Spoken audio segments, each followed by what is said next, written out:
When I was 11, my mother made me sleep in the firewood shed during a snowstorm. No coat, no heater, just a threadbare sleeping bag, and the sharp bite of the Oregon winter pressing against every breath I took. The wind howled through the gaps in the wooden planks, and I remember counting the seconds between each shiver like they were lifelines. My offense, I had sneezed twice at dinner and asked for a blanket. That was enough for her to deem me too weak, too dependent, too soft to be raised properly. So I was exiled to the backyard to learn in her words the lesson of endurance. Back then, the only warmth I knew was from my own breath trapped under the nylon hood of a second-hand sleeping bag. I used to whisper made-up stories to myself just to stay awake, just to feel human. On the third night, the neighbor's dog barked non-stop and someone turned on a porch light next door. I remember wishing they'd see me through the slats and ask why a child was curled into herself on a stack of frozen logs. But no one came. And my mother.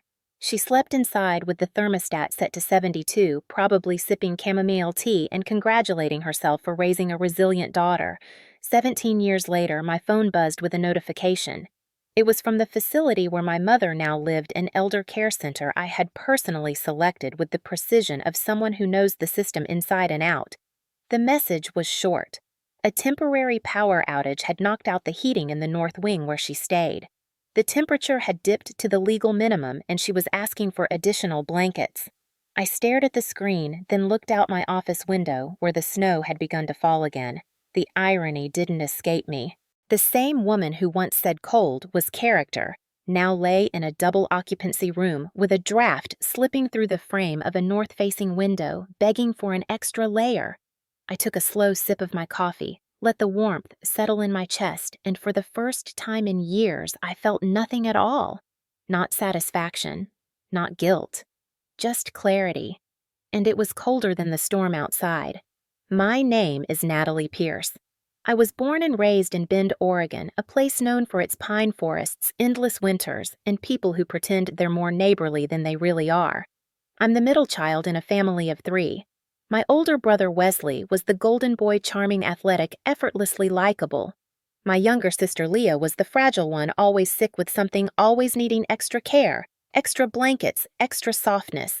And then there was me, bookish, quiet, average, the in-between. Our father died in a construction accident when I was 6, and after that, our mother Celia transformed from a warm, smiling elementary school teacher into something harder, sharper, colder. She never hit us, never screamed. Her cruelty was the quiet kind, the kind that slips beneath the surface like ice forming under your skin. Celia believed strength was everything. She said life was unforgiving and her job was to prepare at least one of her children to survive it. That child she decided would be me. Wesley was already too loved by others to need hardening. Leah, too delicate. So I became the project, the test case. It started with little things. I was told I didn't need a winter coat because movement creates warmth. I wasn't allowed to sleep with an electric blanket because relying on machines is weakness. If I complained about the cold, she told me to do jumping jacks until my blood circulated. When I got a fever in 5th grade, she made me walk to school anyway and told the nurse I was just dramatic. I learned early that asking for comfort was dangerous, that expressing need meant punishment disguised as a life lesson. At night, Wesley would sleep under a thick quilt our grandmother had made, while Leah had flannel sheets and a heated mattress pad. I had a twin bed pushed against the far wall of my room where the old windows let in every draft. She said the exposure would toughen me up. I didn't argue. I just learned to breathe through it. I learned to count silently while I waited for morning. I learned to bite my tongue when my gums bled from the cold. I learned that if I stopped shaking fast enough, she'd think the lesson had worked. I tried to earn her warmth, but it never came. She praised me when I kept silent. She smiled when I stopped asking. She said I was becoming capable of what I didn't know yet. I only knew that the more invisible I became, the safer I felt. School was a refuge not because of the building, but because of the heat. I loved the feeling of the vents blowing against my shoes, loved the smell of warm paper and cafeteria steam. I volunteered to clean chalkboards after class just so I could stay indoors a little longer. Sometimes I envied kids who got in trouble. At least their parents yelled, at least they were seen. I don't think anyone really noticed me until ninth grade when I collapsed during morning assembly and had to be taken to the nurse's office. The diagnosis was mild hypothermia, but the nurse chalked it up to anemia and poor breakfast habits. I nodded along. I didn't correct her. I'd been trained too well. Wesley left for college when I was 15. Leah became the new center of attention, her asthma growing worse, her hospital visits more frequent. Celia poured all her affection into Leah and all her discipline into me. I became the one who cooked dinner when Celia worked late, the one who picked up Leah's medication, the one who shoveled snow at 6 in the morning before school. And still she told me I was too soft, too reliant on convenience. When I got a job at the public library to save for college, she called it a waste of energy. Real strength, she said, was built through sacrifice. I wondered when I'd be done sacrificing. I wondered if she would ever let me stop, but I never asked. Not aloud.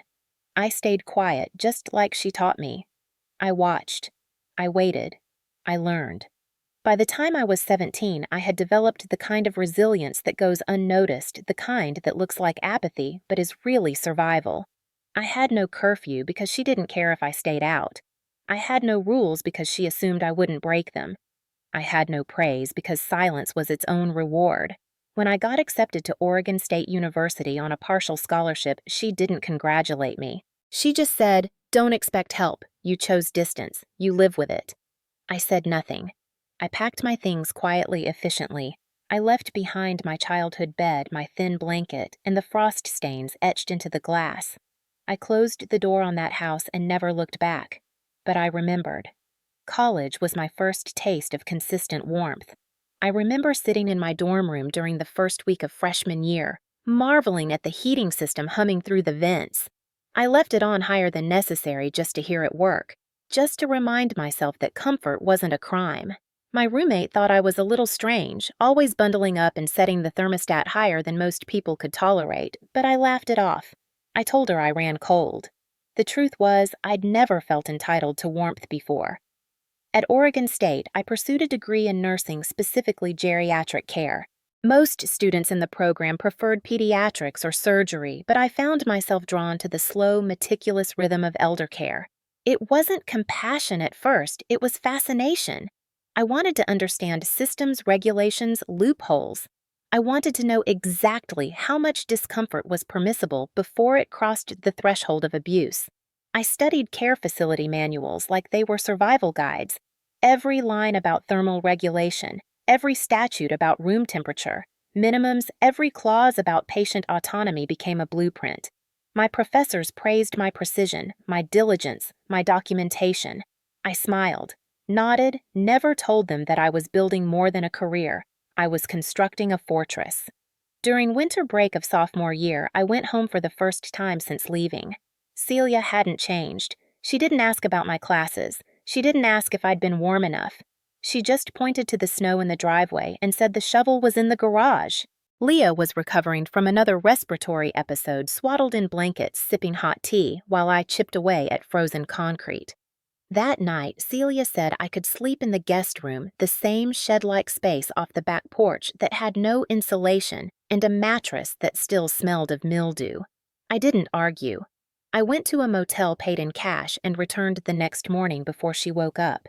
She never noticed, or maybe she did and just didn't care. It was easier that way. Wesley called sometimes asking if I thought Mom was okay. I said she was fine. I never told him what she was like when he wasn't around. He didn't need to know. Protecting him had become second nature. Besides, he lived across the country by then, busy with his own life. The distance served him well. Leah, too, drifted away. She left for an arts program in Seattle and never looked back, leaving me the only one close enough to see what Celia had become and what she always had been.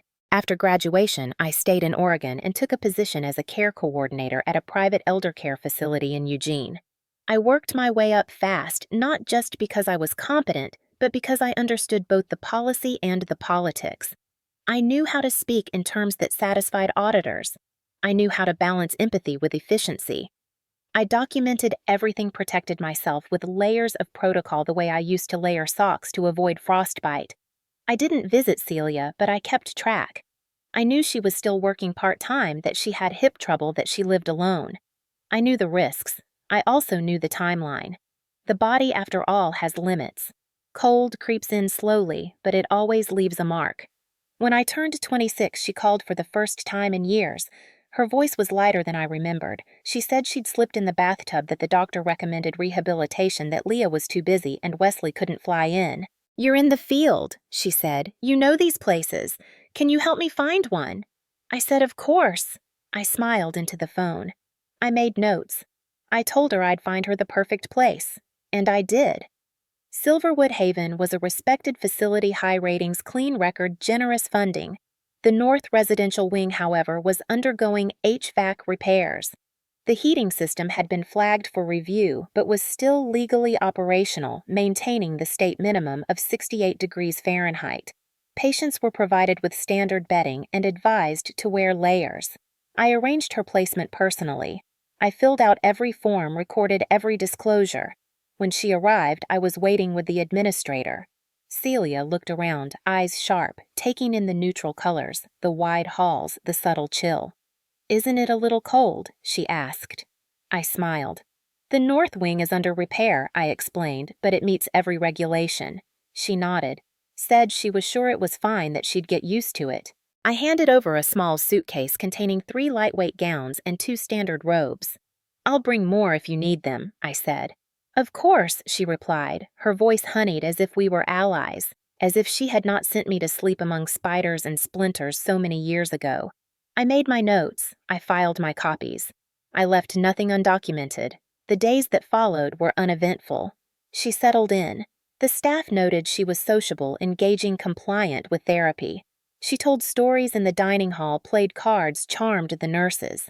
I knew what she was doing.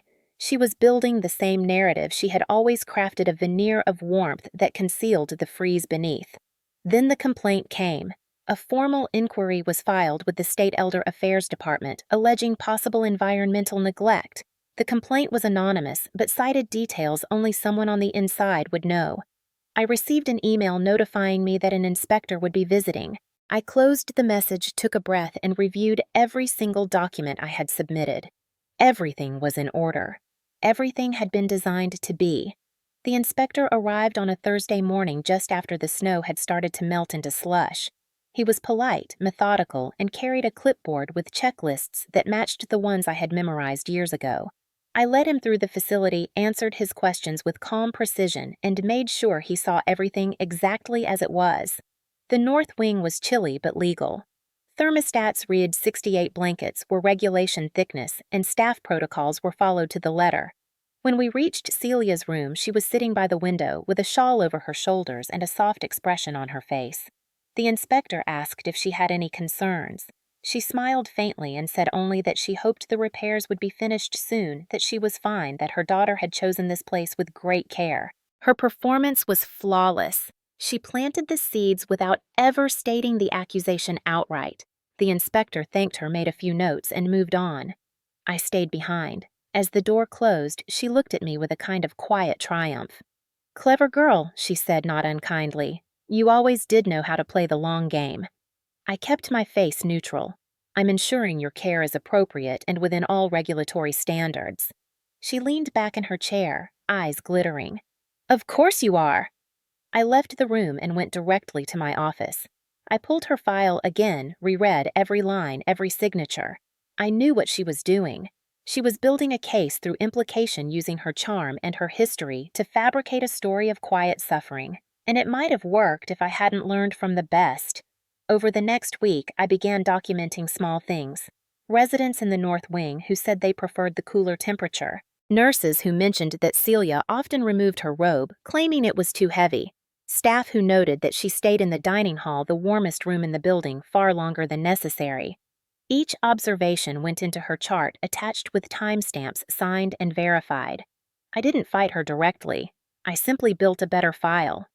Wesley called 2 days later. Celia had told him that the facility was cold, that she was worried about other residents, that perhaps her placement hadn't been ideal. He sounded hesitant, caught between loyalty and suspicion. "Are you sure this is the right place for her?" he asked. I explained the situation calmly. described the repairs, cited the statutes. I told him she was receiving excellent care and invited him to visit any time.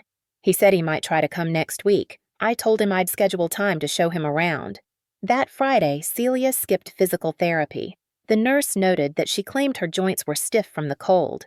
When prompted, she wrapped herself tighter in her robe and whispered something about being forgotten. The note was written down, flagged for my review. I read it twice, then filed it. That weekend, I brought in 2 new residents, both placed in the north wing. They were warned about the temperature, offered extra layers, and signed consent forms acknowledging the current state of the HVAC system. One of them, a retired forest ranger, laughed and said it was nothing compared to Idaho winters. I made sure to add his feedback to the facility report.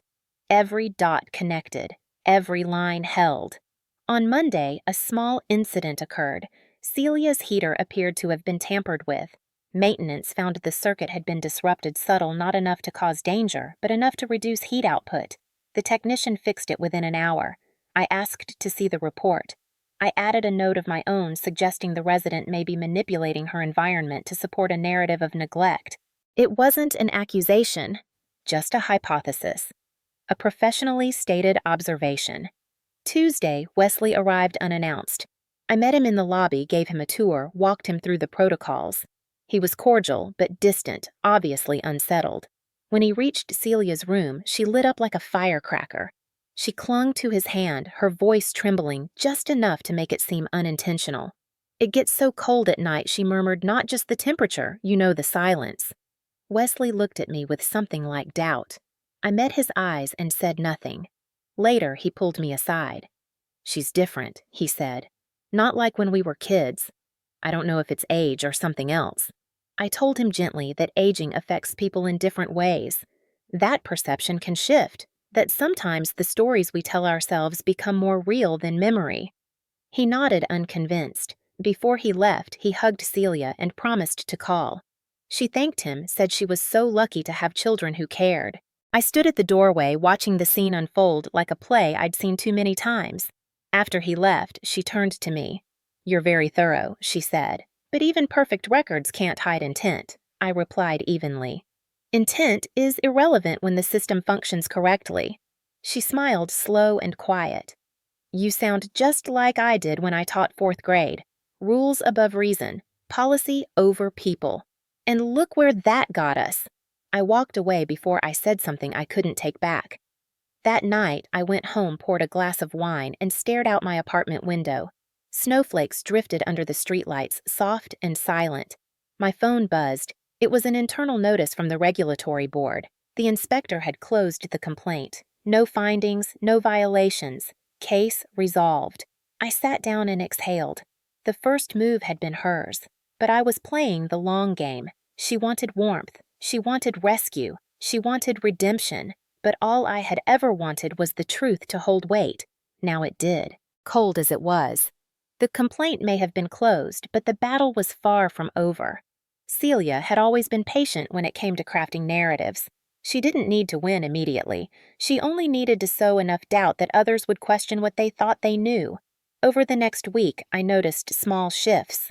One nurse reported that Celia had begun telling other residents stories from her childhood stories about the struggles of raising 3 children alone, about sleeping with a knife under her pillow in case of intruders, about never turning on the heat because she couldn't afford it.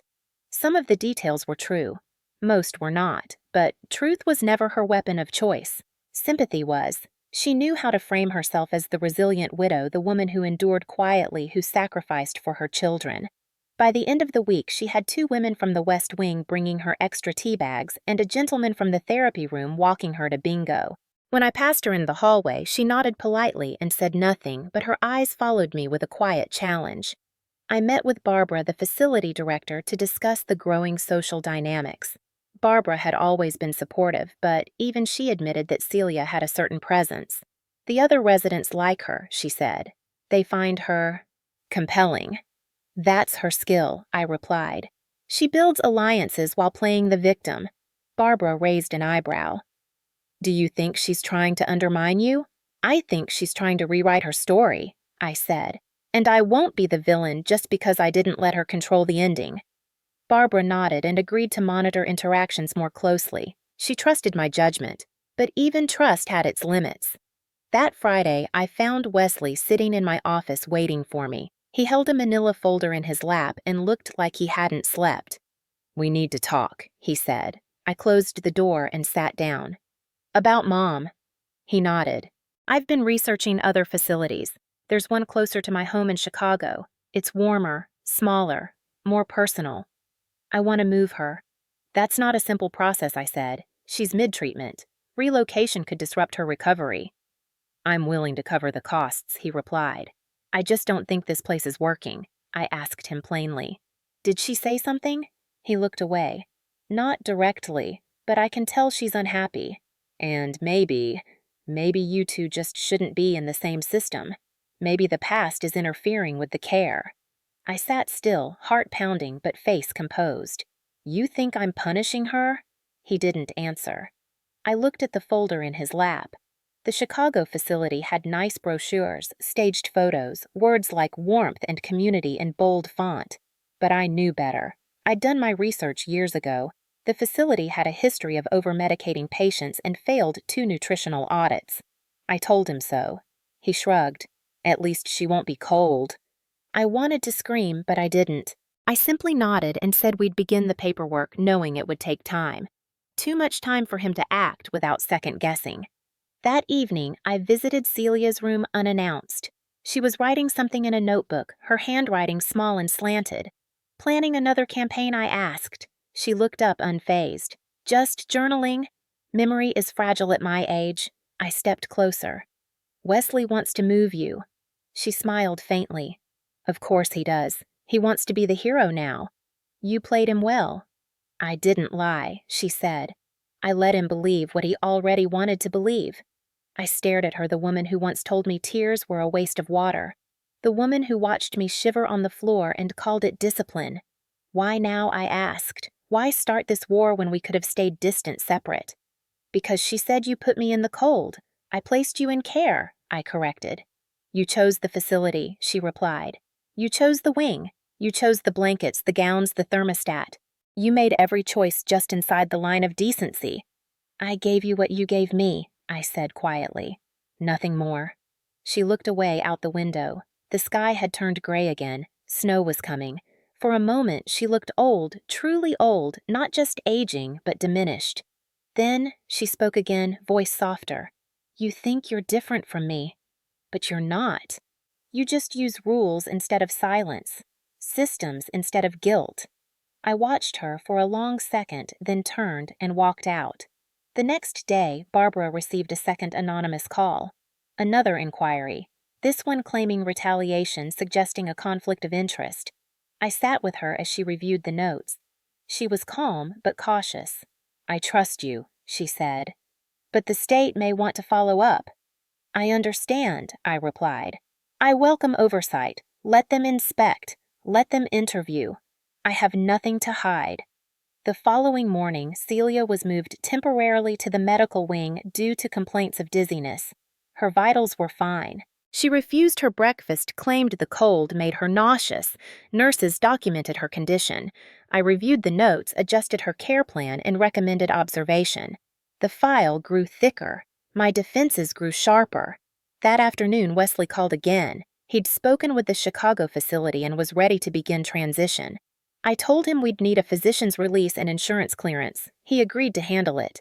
I hung up and stared at the wall, wondering how much more ground I'd lose before this ended. Celia had weaponized perception. She had turned my clinical precision into cruelty through implication alone. But she hadn't won. Not yet, because I still had something she didn't understand.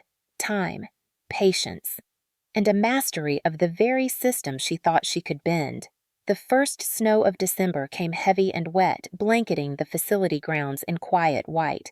Celia had been back in her regular room for 3 days after her brief stay in the medical wing.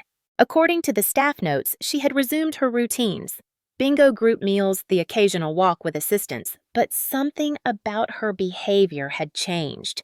She had grown more reserved, more careful in the way she chose her words. It was as if she knew the system she was trying to manipulate had grown wise to her tactics. That morning, I arrived early carrying 2 new robes I had picked up at the discount store, thick fleece with rough stitching, warm enough to meet protocol, but intentionally far from luxurious. I knocked lightly before entering her room. Celia was sitting at her small desk sorting through greeting cards. Christmas was 2 weeks away. Without turning, she said, "I heard you're trying to delay the transfer." I set the robes on her bed and answered evenly, "I'm following standard protocol. Any transfer request must go through the care team. There are steps."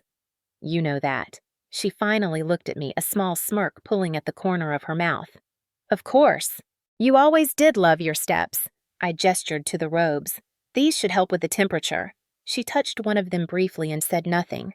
I turned to leave. "Natalie," she said behind me, "you know he'll move me no matter what." "I know. And you know he'll resent you for it." I paused at the doorway. "Maybe, but he'll forgive himself faster than I'd ever forgive myself for letting you rewrite the story." She leaned back in her chair. "You're still trying to win. I'm just trying to finish what you started." I left without another word. That afternoon, Barbara informed me that an external auditor from the state licensing board would be visiting by week's end. It was a routine follow-up, she assured me, but the timing wasn't lost on either of us. I welcomed it. Let them come. I printed every document, highlighted every timestamp, prepared witness statements from staff. I even arranged for 2 families of other residents in the same wing to provide feedback. One had already written a glowing note about how their father had never felt so independent. I added it to the file. On Thursday, the auditor arrived. I accompanied her and Dylan Chin, the familiar face from the Elder Services Unit, as they walked through the facility. Dylan greeted me with a nod, his expression unreadable. In Celia's room, they found her wrapped in one of the fleece robes, seated in her chair with a book in her lap. She greeted them with warmth and grace, asked if they'd like tea, said she was grateful for the attention. When asked about the temperature, she smiled and said she had lived through worse. When asked if she felt safe and supported, she nodded and praised the nurses. But when Dylan pressed slightly, asking if she had ever felt retaliated against for voicing concerns, her eyes dropped to her lap for just a beat too long before she whispered, "Sometimes the silence is louder than words." The room went quiet. The auditor made a note. Dylan looked at me. I said nothing. The inspection continued. By evening, I had received preliminary confirmation that no citations had been issued. The records held. Everything was within regulation. That night, I went home and didn't turn on the heat. I sat in my apartment wrapped in a blanket, the air growing colder as the hours passed, and wondered why victory felt like frost collecting on glass. The next morning, I received a message from the Chicago facility. They had reviewed Celia's chart and agreed to accept her once her physical therapy sessions were completed. The move would happen in 10 days. I called Wesley. He sounded relieved, said it would be good to have her closer. I asked if he had researched the facility's disciplinary history. He said he trusted the brochure. I didn't argue. I just made a note of the date. Over the next week, Celia became increasingly cheerful. She hosted a small knitting group in the common room, led 2 rounds of trivia night, and began journaling daily. One of the aides mentioned she had started writing a memoir. When I passed her in the hall, she smiled sweetly and asked if I would be willing to help her fact-check some of the old family stories. I told her I was busy. On the day of her scheduled move, Wesley flew in. He arrived with flowers and a smile that didn't quite reach his eyes. I met him in the lobby, handed him the final release forms, and warned him again about the facility's record. He thanked me and said he'd take his chances. We walked together to Celia's room, where she stood already packed her suitcase beside her and a scarf neatly tied around her neck. When she saw us, she clapped her hands gently and said how wonderful to see my children working together. Wesley helped her into her coat. I watched in silence. At the entrance, she turned to me. "Thank you, Natalie, for everything. You've taught me so much." I nodded once. "Goodbye, Mother." As they walked out, her scarf slipped slightly from her neck. She adjusted it with a delicate movement, as if protecting herself from a chill that hadn't touched her yet. I watched them go, then returned to my office and closed the door. The room was quiet. No one left to perform for, no narrative to untangle, just the steady hum of the heater and the thick file I slid back into the cabinet. The story was finished. For now. Celia's room stayed empty for a week after her transfer. A new resident eventually moved in, a woman named Mrs. Albright, who wore bright scarves and liked to keep the window open even in cold weather.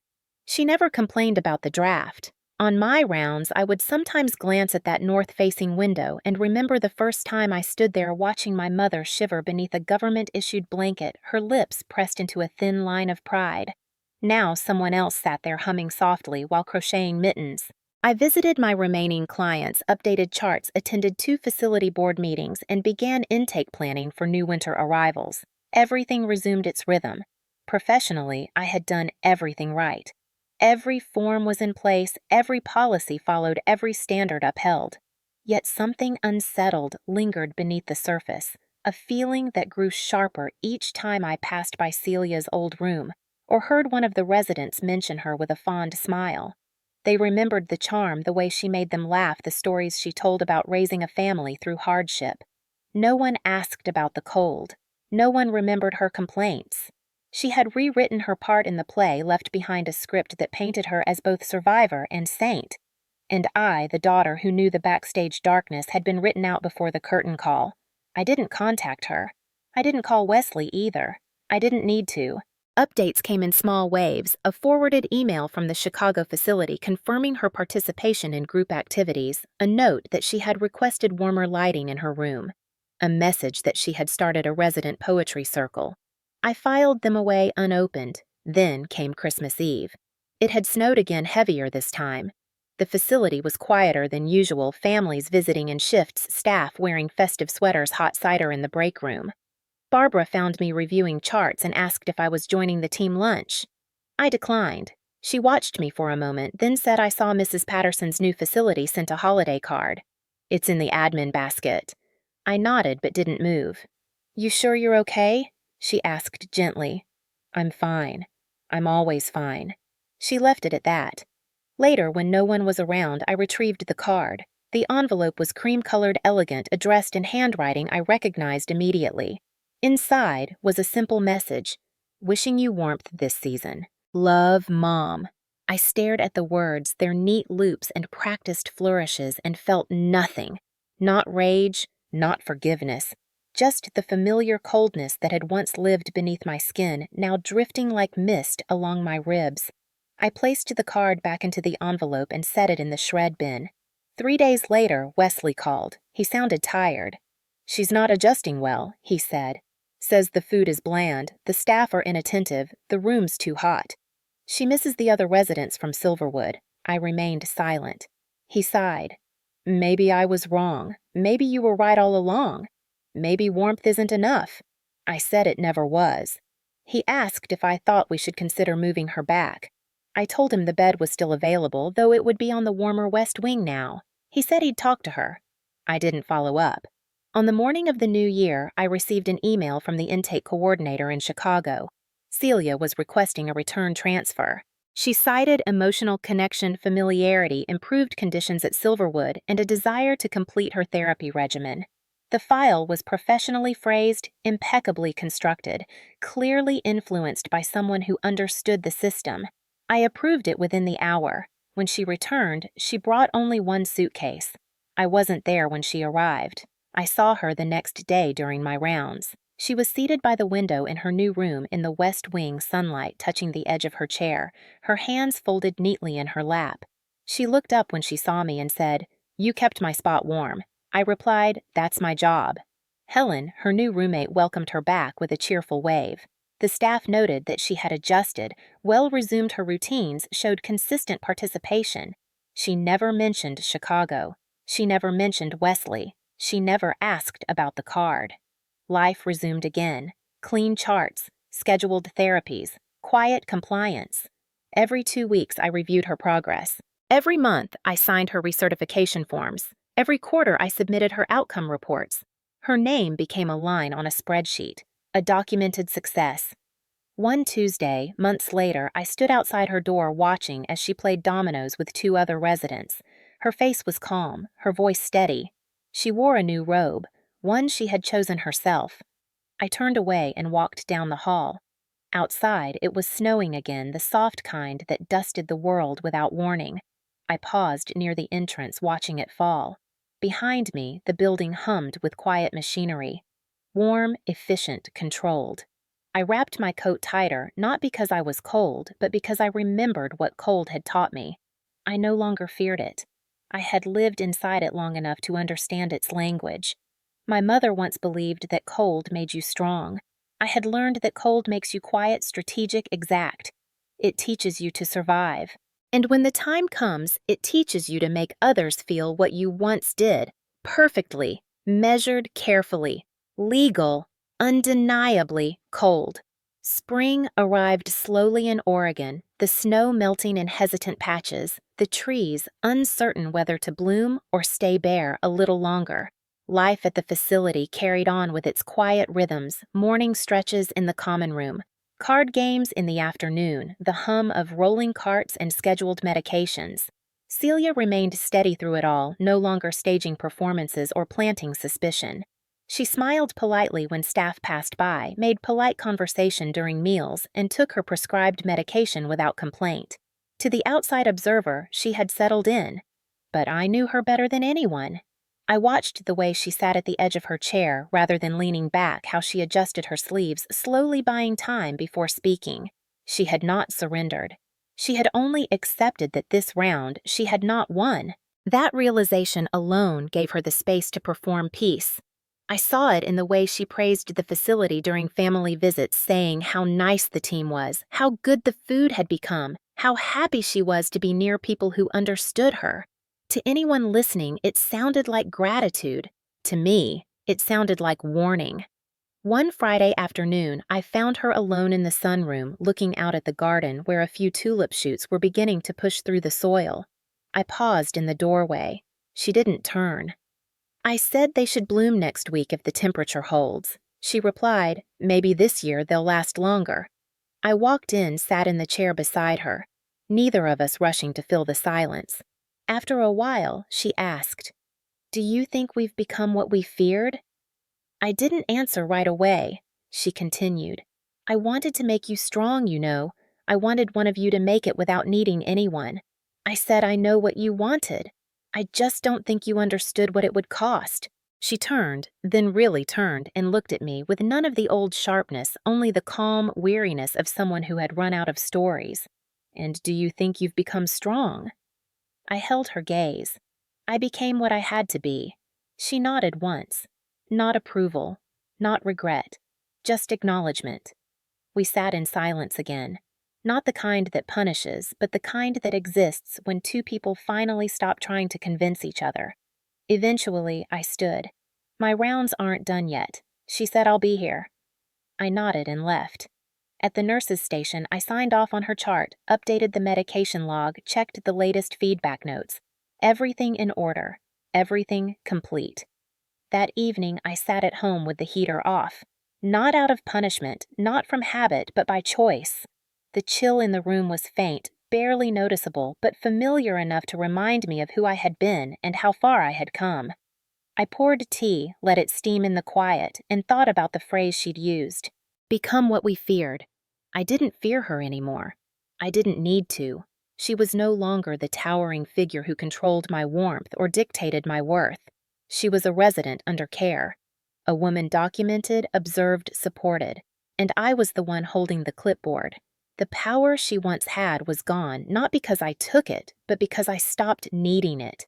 That was the final shift. The following Monday, Celia joined the knitting circle. Helen, her roommate, said she'd begun working on a baby blanket for one of the nurses. When the nurse asked if she had grandchildren, Celia smiled and said, "Not yet, but someone will need this someday." The staff called her generous. I called it redirection. We never revisited the past again. Not in words. But every time I passed her room and saw her sitting upright with her hands busy, her eyes alert, her robe folded neatly at the foot of her bed, I knew she remembered. I knew she carried the cold in a different way now, not as a tool, not as a test, but as a weight that finally had a name. By summer, she had become one of the most cooperative residents in the West Wing. The new staff who didn't know our history treated her like any other elderly woman trying to age with dignity, and maybe that was enough. One day, when the weather turned warm and the tulips bloomed wide and bright, I walked past the garden and paused. Celia was sitting on the bench nearby, eyes closed, face tilted toward the sun. I didn't stop. I didn't call out. I simply walked on, knowing she felt the light, knowing she no longer controlled it. The chill that had once defined our lives was gone. Not forgotten, never erased, but replaced by something quieter. Distance. Boundaries. A professional calm. The story was closed now. Not with an apology, not with reconciliation, but with something colder and far more lasting. Understanding.